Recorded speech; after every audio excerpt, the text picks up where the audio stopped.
Hello, hello, this is Chris Park with another video in my endless series of things we're doing at the moment.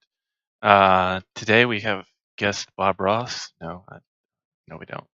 Okay, so Blue, this video is for you about, and it's a quick one, hopefully, about the Devious devices. Now, um, what originally my concept was for this, if you'll recall, was that we would have a devious device that was basically a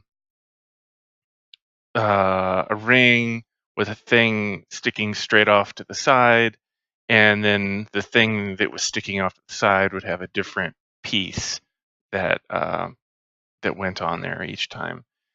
That was good in theory, and in practice, there's a cool element to it in that you can tell these are all related. So that's cool. However, prior to me, you'll notice that I've colorized these all differently. And prior to me doing that, it is almost impossible to tell these apart. The other thing you'll notice is that I rotated these to where the spine is sticking out. And the reason I did that is because uh, the focal point of these really varies in terms of where it is. And without the focal point being near the top, the players are almost always looking down like this. Without the focal point being at the top, you can't see it. So, like for instance, this was on the very bottom, um, and so it was more or less invisible. Um, when you are overpainting these, um, you don't remotely have to follow my color scheme. This is just something that I came up with, but you're gonna want to give Pepicillo and Golden Wolf um, separate, individually painted files, one for each of these, not with anything combined, not like what was given to Synth. And so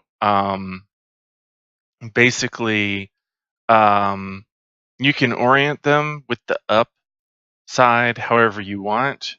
There's something to be said for having them all have the spike out to the side, kind of as a frontage, so to speak, um, so that they have kind of a front, kind of like this one, more or less, or whichever orientation exactly makes sense.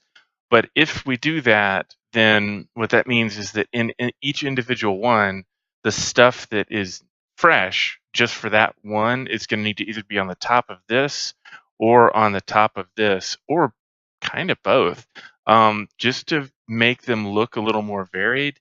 You could, in theory, like copy this, make a duplicate of it, and make it smaller or something, and put it down here, just so that we have two sections that are different, and you can just paint it, all in one big go.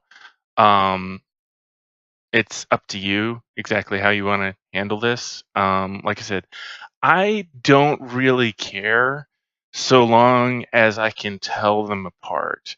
And that was the big problem that I was having before. If they look cool and I can tell them apart, I'm happy.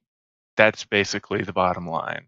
Um, and before they looked cool, but the cool parts were not really visible, and a lot of times the cool parts were too small, and therefore I couldn't tell them apart, and I couldn't see the cool parts. So it fell down on those points. All right, video over. Thanks.